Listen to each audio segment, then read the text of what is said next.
Hello and welcome to Train Signal. You are watching Job Scheduling. Think of all the tasks that you perform as an administrator and then try to categorize them into actions that don't require your input besides the initial command in order to run. A few things that come immediately to mind are log file viewing and maybe some file cleanup tasks and backups.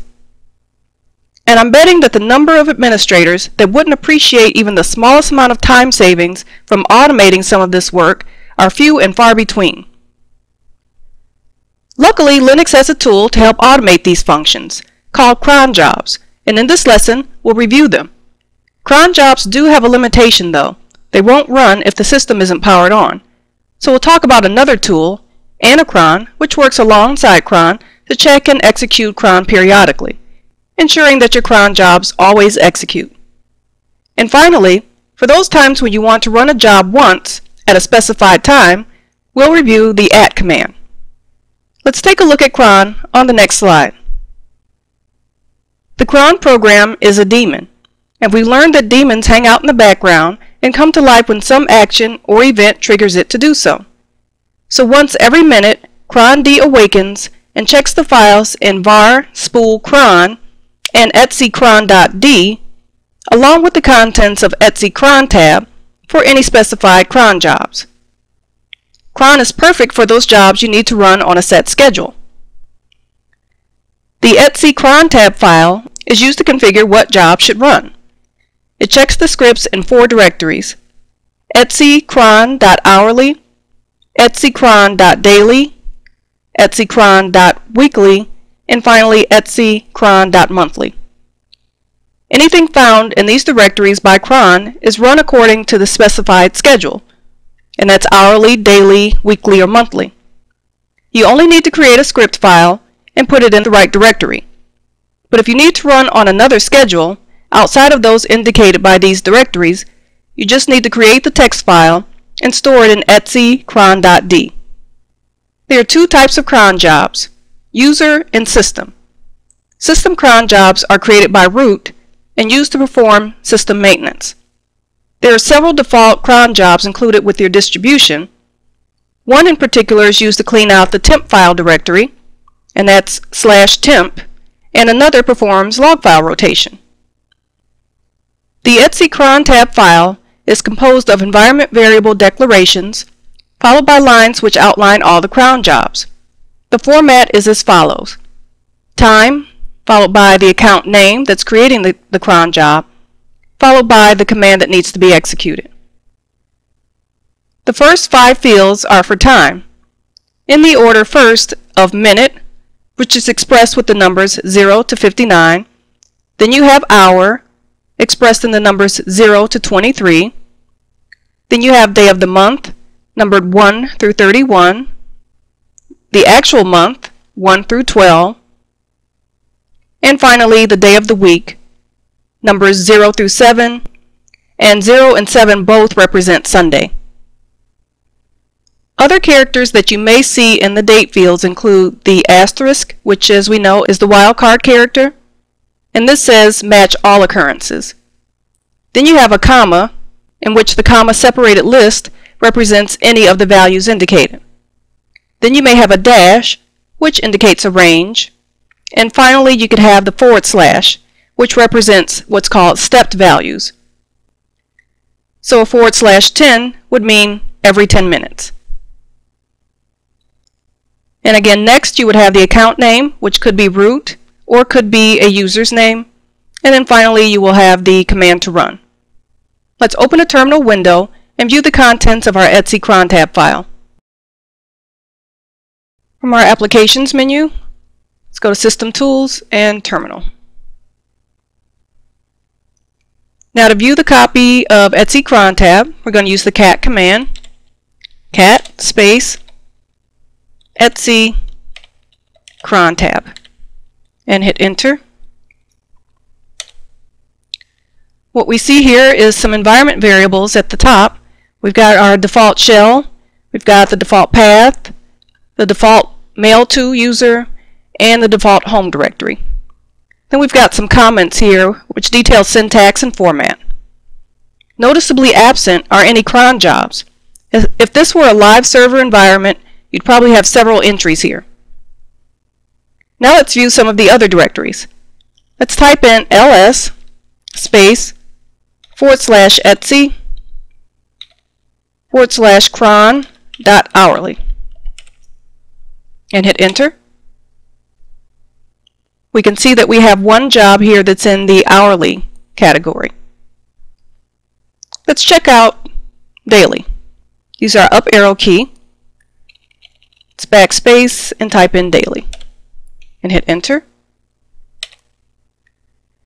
And we have actually several cron jobs that are set to run daily. Again, these are default cron jobs, and if you actually wanted these to run, then you would need to edit the etc cron tab file and set up a line that would indicate which job you want it to run. We've got cups, which is a printer program, got log rotate, and a few others. Let's see what we've got for weekly. Use the up arrow key. Let's go back and type in weekly and hit enter. And we just have one cron job there. Seems like a RAID check for a network that might be using RAID. Now let's see what we've got finally for a monthly. Use the up arrow again to go back to the previous command. I'm going to backspace and type in monthly and hit enter. And again, we just have one job there.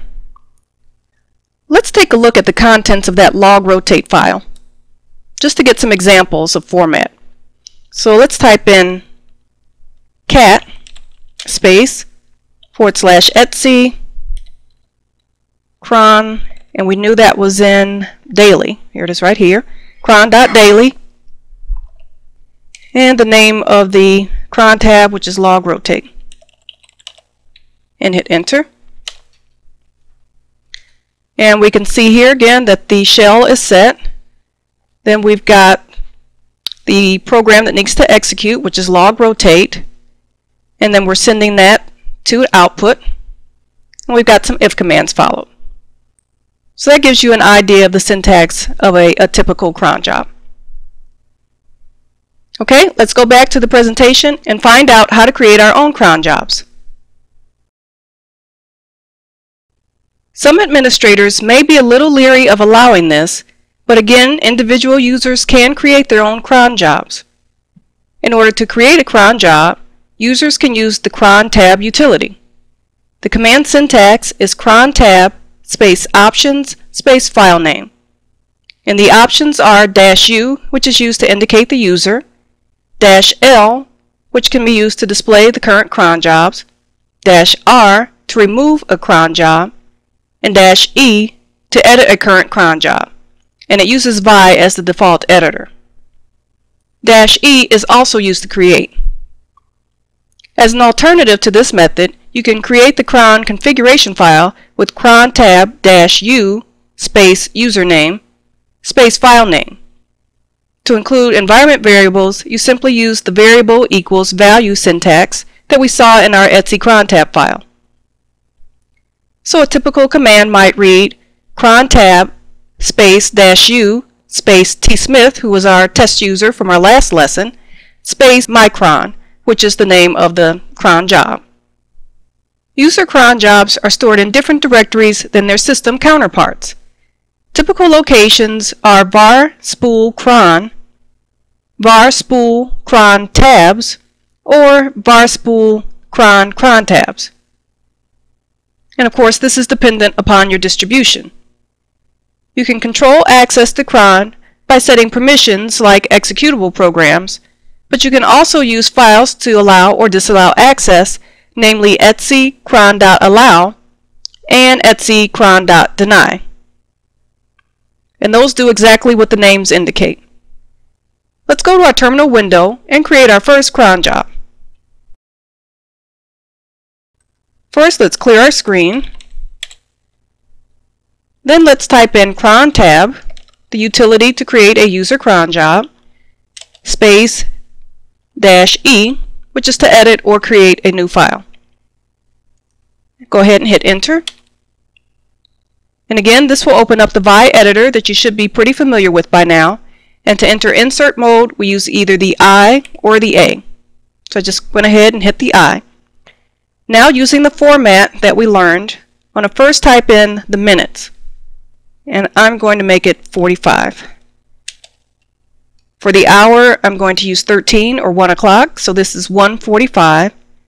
And for the remainder of the time fields, I'm going to leave those wildcards. So we'll put in asterisk for day, asterisk for month, and another asterisk for day of week.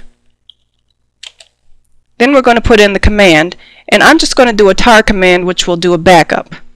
Bin, since I know the path of tar is bin tar, put in some options to create the tar file. Then we're going to say where to store it. I'm going to store it in the home directory. And we're going to call it my backup .tar. Finish that off with a tilde and a /. Now let's hit exit to enter command mode again. I'm going to hit the colon and WQ to write and quit. And hit enter. And you can see here that it says installing new cron tab. Now let's take a look at the cron tab by typing in cron tab with the -L option to display. And we see our cron job here.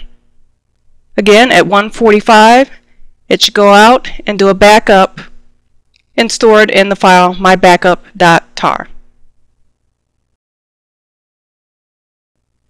So cron is probably good for servers because we know that servers generally run 24 hours a day, 7 days a week, 365 days a year. But what about your users who have desktop systems and laptops even that usually shut down at night? If you recall, cron can't run on a system that isn't booted. So to solve this quandary, we have the anacron tool. Anacron keeps a record of programs it should execute and how often it should do so in number of days. When anacron runs, it checks to see when it last ran each of the programs that it manages, and it determines if it needs to run it again based on the times. Since anacron, like cron, is launched via startup script, we know that it's always running. And it's for this reason that you might want to consider reconfiguring your cron jobs as anacron jobs. Anacron's configuration file is etc anacron tab, which contains comments, environment variable settings, and what's called job definitions in the format of period, delay, identifier, and command. Period is the program run frequency in days. Delay is the delay between when anacron starts and when a program runs. Identifier is the string that identifies the command, and command is the command to be run. Let's go over to a terminal window and take a look at our own anacron tab file. From the command prompt, let's type in cat space etc anacron tab and hit enter. And as you can see in our anacron tab file, we have some comments here to start out. Then we've got some environment variables set, namely the shell, which is using bash. We've got the default path, and we've got the mail to, which is going to go to root. Again, as we talked about, usually results are mailed to root unless you want to have them sent to a file. Then we've got some other comments here, and then we have some actual jobs. And when they're scheduled to run, we've got some daily, weekly, and monthlies. Okay, let's head back to our presentation and see how the @ command fits into this picture. Cron and anacron are probably most often used by administrators or power users. But for the regular user, there's the @ command. @ lets you run a single command at a time in the future that you designate. The @ daemon must be running on your system in order to use @. ATD is stored in either etc init.d or etc rc.d/init.d. This is, of course, depending on your distribution. The syntax for @ is simply followed by the time of the day in format of hours and minutes, with 2 characters for hour and 2 characters for minute. You can indicate AM or PM if you'd like, but it's not required. And there are also 3 keywords that you can use: noon and midnight, which are self-explanatory, and oddly enough, tea time, which is 4 p.m. If you want to schedule more than 24 hours in advance, you can add the day in the format 2 characters for month, 2 characters for day, and 2 characters for year. Now you can do that with no slashes or dashes or anything, or you can include forward slashes or periods. Another cool option is the now keyword. You can indicate now plus the time that you like. For example, at space now space plus 5 means to execute 5 hours from now. And the results of at will either be emailed to you or sent to an output file. Other at commands include ATQ, which lists pending jobs. Then you have ATRM, which removes a job from the queue, and this is by job number. You also have batch, which is used to execute a job when the system load drops below 0.8. This is the command to use when you want to execute your job when the system is a little less busy. And like cron, you can control access with either the etc at allow or etc at deny files. But if either of these doesn't exist, only root can use at. This is the direct opposite of cron, where everybody has access if the files don't exist. Let's go back to our terminal window and try out this command. First, let's make sure the at daemon is running by viewing the contents of etc initd. So from the command prompt, type in ls space etc init.d and hit enter. And as we can see, the daemon is running. You see ATD right here. Now let's try out the command. Let's type in at, followed by, we're going to use the now keyword, plus, and I'm going to say 2 minutes. And if we hit enter, we should receive an apt prompt, which is the at keyword followed by the greater than sign. And now that we have the prompt, let's go ahead and enter a command. I'm going to enter the tail command so that we can look at the last 10 lines of a log file. So let's type in tail space var log messages. We're going to direct the output to a file with the greater than sign. Then we just need to say where we're going to store it. So I'm going to store it in the home directory, which tilde is the shortcut. And we're going to call the file log output.txt. And to end our input, we hit the Control D. And we can see here that it says job 3 was created and the date and time. Let's type in ATQ. And as you can see, ATQ, which is the command to list any pending jobs, shows the job number, the day, the date, the time, and the user that created the job. Another thing to note is that I can't see jobs of other users, but if I was logged in as root, then I could see the jobs of all users on the system. Now in 2 minutes, since we set with the now keyword, we set it for 2 minutes, we should look in the contents of our root directory, of our home directory, and see the log file.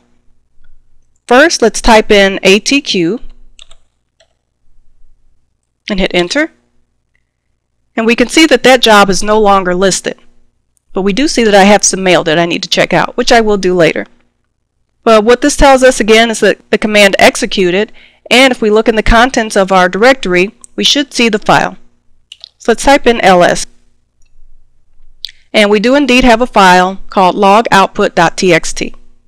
Let's see if we have any content in that file. Let's type in cat space log output.txt. Now this is a test system, so we may not have anything in there, but you get the general idea. That concludes our lesson on job scheduling. Let's go over what we've learned on the next slide. Think for a moment about everything that we did in this lesson. We've used commands like ls, cat, and tail. We also used the vi editor, and that's in addition to all the new material. What you should glean from this is the fact that the earlier building blocks that we laid set the foundation for the latter material, and that is still yet to come. So to review what we've covered in this lesson, we learned that cron jobs can be used to schedule and run commands, typically maintenance and other administrative functions. We took a look at some of the default system cron jobs and then created our own. We also learned about the anacron tool, which ensures that your cron jobs run whether the system is on or not. And finally, we covered the at command and how it can be used to schedule one-time jobs. Thanks for watching, and I'll see you in the next lesson.